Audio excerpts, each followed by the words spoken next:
저는 하나님께서 침묵하지 않으신다는 것을 배웠습니다. 우리의 마음이 시끄럽습니다. 하나님께서 말씀하시는 것을 들으려면 그 소음을 지나 고요함 속으로 들어가야 합니다. 오늘 이 메시지는 이렇게 느끼는 분들을 위한 것입니다. 저는 금식하고 있습니다. 저는 기도하고 있습니다. 저는 하나님을 찾고 있습니다. 그런데 하나님은 어디 계십니까?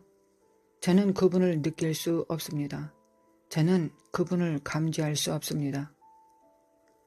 마지막으로 그분을 경험한 것은 수년 전이었습니다. 저는 너무나도 단절된 것처럼 느낍니다. 교회에 가고 예배하고 기도하지만 제 기도에 대한 응답과 결과를 보지 못하고 있습니다. 그런데 다른 사람들은 아무런 노력도 없이 제가 경험하지 못하는 것을 경험하고 있는 것 같습니다. 이 말씀은 하나님과 연결되기를 원하는 이런 분들을 위한 것입니다. 먼저 말씀드리고 싶은 것은 여러분은 저주 아래 있지 않습니다. 여러분은 복을 받은 사람들입니다. 왜 복을 받았다고 말하느냐 하면 성경이 저에게 말하기를 배부른 자가 아니라 배고픈 자가 복이 있다고 했기 때문입니다.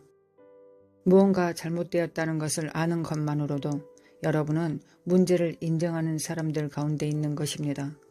대부분의 사람들은 하나님을 향해 불타는 것처럼 부자인 것처럼 가장하지만 성경이 말하듯 그 속마음은 가난하고 비참하고 눈물고 벌거벗은 상태입니다.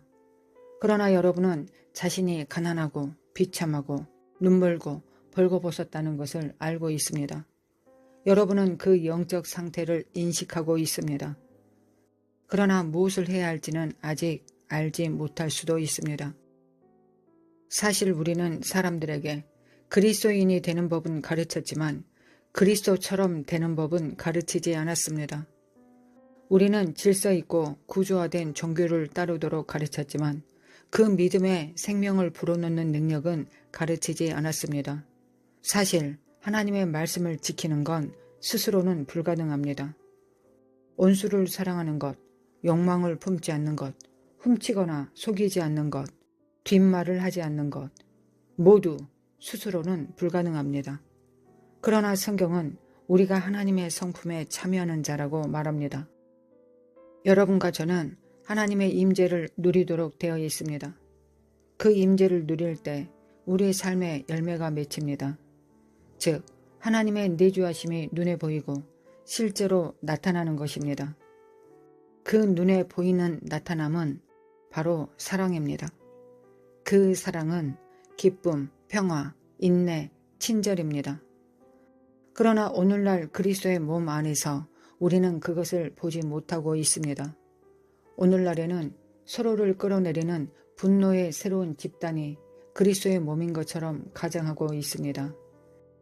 가인이 이제는 팟캐스트를 하고 에서가 유튜브에서 지지함을 얻고 와스디가 이 시대에 자기 목소리를 내고 있습니다. 두 가지 흐름이 동시에 자라고 있습니다. 진짜 기독교와 가짜 기독교입니다. 적 그리스도는 단순히 그리스도를 대적하는 것이 아닙니다. 그리스도와 너무나도 비슷하게 보입니다. 그것이 문제입니다. 복음에 대한 진짜 위협은 이슬람도 아니고 힌두교도 아니고 불교도 아닙니다. 복음에 대한 진짜 위협은 또 다른 복음입니다. 복음처럼 보이고 복음처럼 들릴 수 있지만 반드시 예수 그리스도의 복음은 아닙니다. 그래서 오늘 저는 이 문제와 우리가 어떻게 하나님과 연결될 수 있는지에 대해 아주 단순한 메시지를 전하고자 합니다. 제가 이 주제를 이야기할 때 자주 시작하는 곳은 창세기입니다. 모든 것이 잘못된 곳에서 시작되었기 때문입니다. 창세기 3장을 열어보면 아주 독특한 것을 볼 수 있습니다. 저의 개인적인 여정 가운데서도 저는 하나님과 너무나도 단절된 것처럼 느낀 적이 있었습니다. 저는 수많은 설교자들에게 물었습니다. 하나님은 어디로 가셨습니까? 어느 순간 성령님은 저에게 너무나도 분명하고 너무나도 가까우셨습니다. 그런데 어느 날 갑자기 깨어나 보니 그분이 사라지셨습니다. 저는 많은 사람들이 영혼의 어두운 밤이라고 부르는 과정을 겪었습니다. 저는 그 과정을 지나며 예수님은 어디 계십니까?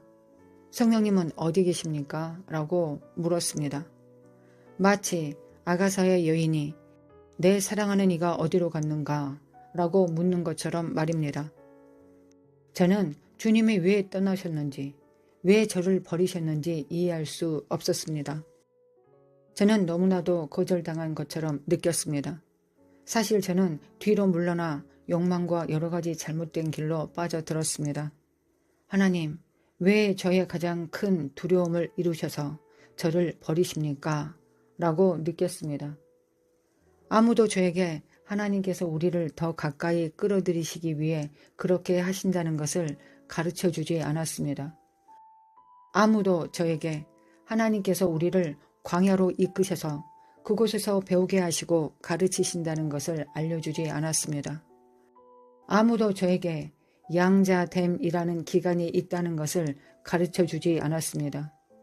아버지가 자기 아들을 양자로 삼는다는 것은 우리가 하나님의 자녀가 아니라서 입양된 것이 아니라 이미 하나님의 자녀인데 아버지가 이제 너를 아들로 받아들인다 라고 선언하는 것입니다.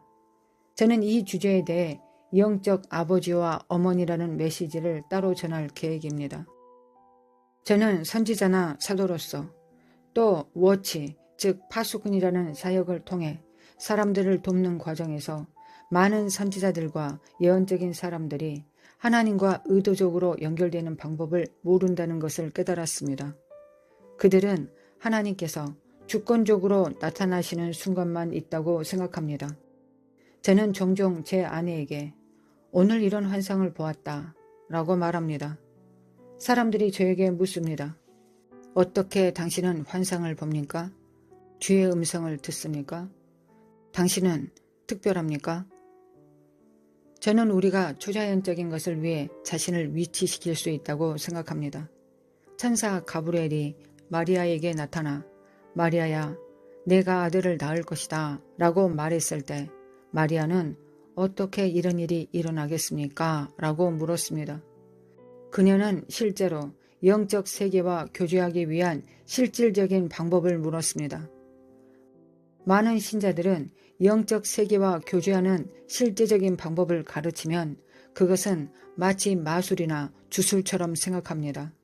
왜냐하면 그들은 이런 것들이 오직 하나님께서 주도하셔야 한다고 생각하기 때문입니다. 사실은 그것이 진실과는 전혀 다릅니다. 우리가 먼저 시작해야 합니다. 하나님께서 말씀하시기를 내게 가까이 오라. 그러면 내가 너희에게 가까이 가겠다 라고 말씀하셨습니다. 우리가 시작하는 이유는 이미 하나님께서 먼저 시작하셨기 때문입니다. 성경은 우리가 하나님을 사랑하는 것은 그분이 먼저 우리를 사랑하셨기 때문이라고 말합니다. 이미 하나님께서 먼저 시작하셨습니다.